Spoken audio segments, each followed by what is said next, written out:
Thank you, Dr. Amr. I'd like to present my colleague, Dr. Wessam Sherine. He will be talking about mechanical thrombectomy in posterior circulation. مساء الخير جميعا، وبشكر زميلي دكتور مصطفى فريد وكل اساتذتي. النهارده هتكلم عن الميكانيكال ثرومبكتومي ان ذا posterior circulation. وزي ما احنا عارفين احنا في الريفولوشن بتاعت العلاج السكتة الدماغية من 2015. نزل 5 randomized clinical trials عملت ثورة في علاج السكتة الدماغية، لكن في أسئلة كتير على علاج البوستيريور سيركيوليشن، وده اللي هنحاول النهارده نشوفه مع بعض. في الأول بس حابب أعرض التجربة بتاعتنا في 12 عيان، بعض منهم بره وبعض منهم كان مع زمايلي في الدمرداش. في 12 عيان كان عندهم acute basilar artery occlusion since 2019. 8 patients presented with acute sudden loss of conscious.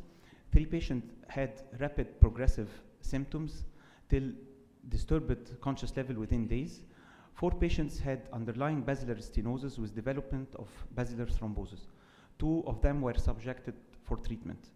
1 patient had already a placed basilar stent that occluded, yet only presented with acute paresthesia and weakness. He had very low NIH score and good collateral, and this patient was not treated.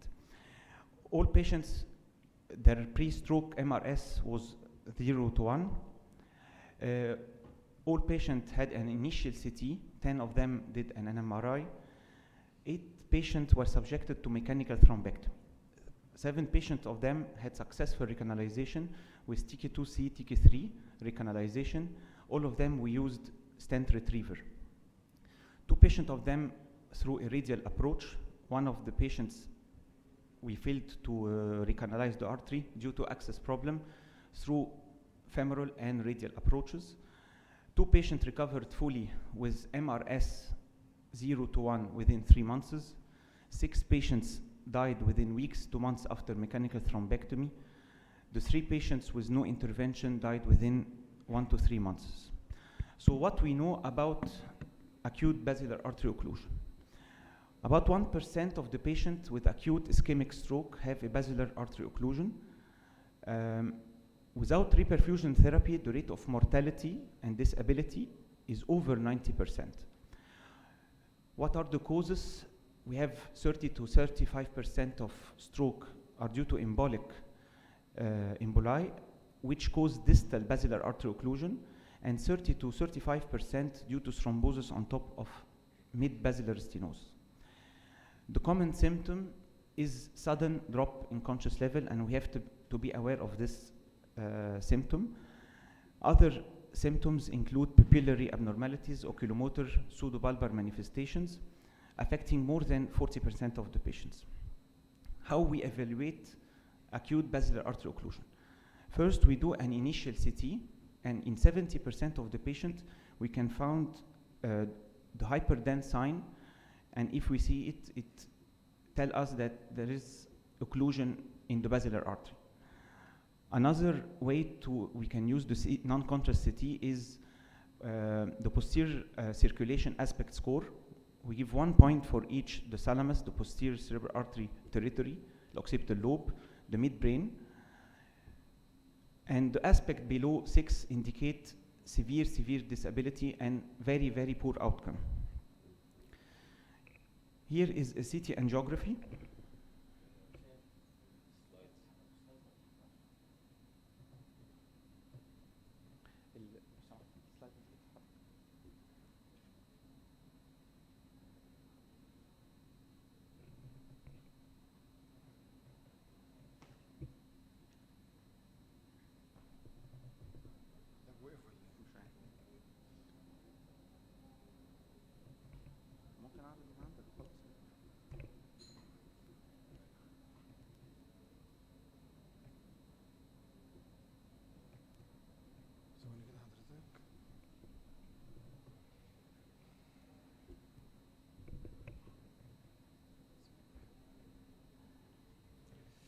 Okay, again.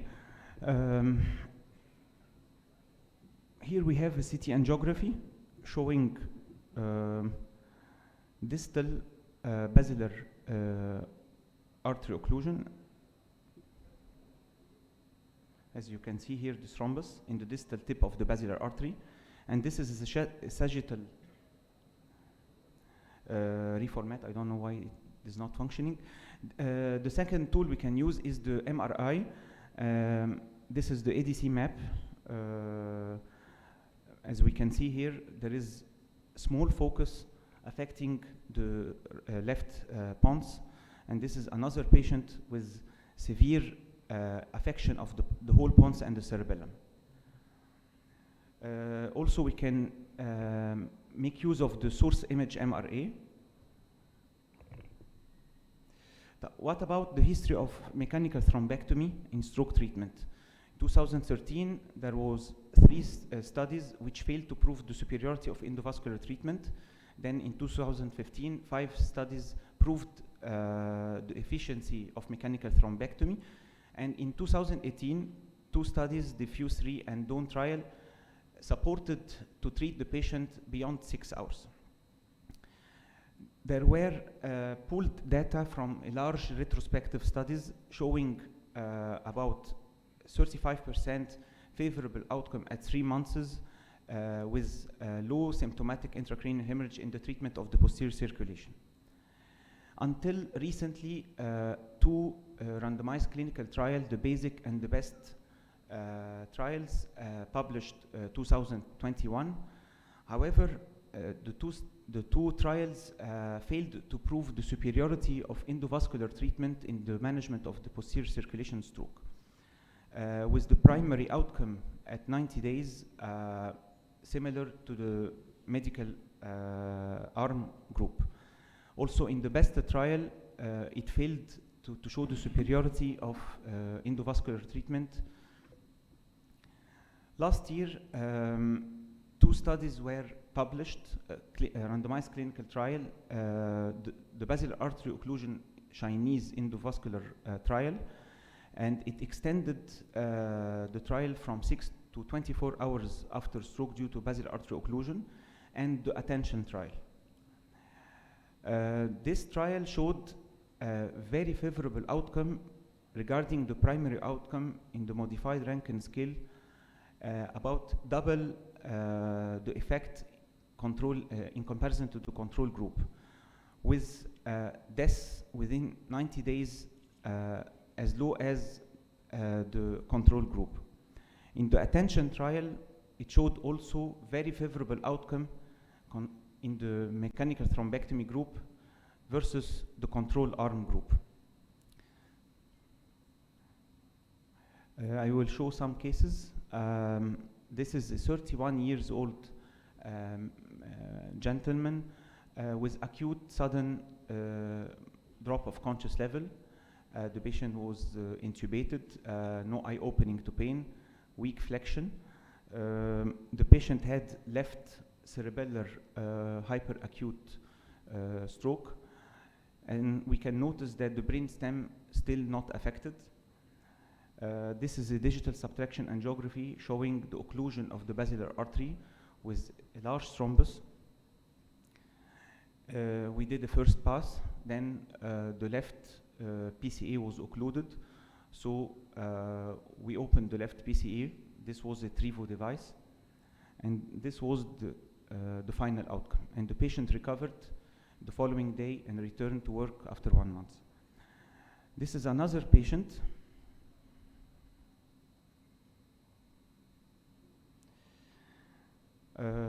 This patient had a progressive rapid onset of posterior circulation stroke. He had first cerebellar ataxia, and the following day he had a severe cranial nerve affection, and after 48 hours he became disturbed and intubated. We found here an occlusion or severe stenosis in the mid-basilar. So the patient was transferred immediately to the angio suite, and we can see here an occlusion in the basilar artery, and a thrombectomy was done, and a coronary stent was deployed in the main basilar artery. Unfortunately, the patient died after 2 weeks. The third case, a patient of 40 years old, also came with a progressive neurological symptom from the posterior circulation. As we can see in the ADC map, we can see only small focus of infarction in the left pons, and the patient had a severe vertigo. The following day, I did an angiogram. I found left vertebral artery occlusion and a right vertebral severe long segment stenosis in the vertebral artery with occlusion of the flow in the basilar artery. And this patient had a very good collateral from the anterior circulation. I offered no treatment for the patient, but I told his relative that he might have, if he has a hypoperfusion, he might have another symptoms. Unfortunately, the patient developed the following day. These are the good collaterals from the anterior circulation. The patient developed severe infarction in the medulla and the pons, and the patient died after 3 weeks. So the basilar artery occlusion is a very serious condition and carries high mortality rate. Very recent randomized clinical trials proved benefit of mechanical thrombectomy in the functional outcome. In my opinion, MRI with a large volume affecting the brainstem is a very good indicator of poor outcome and can help us in patient selection in the future, which patient we treat. Thank you.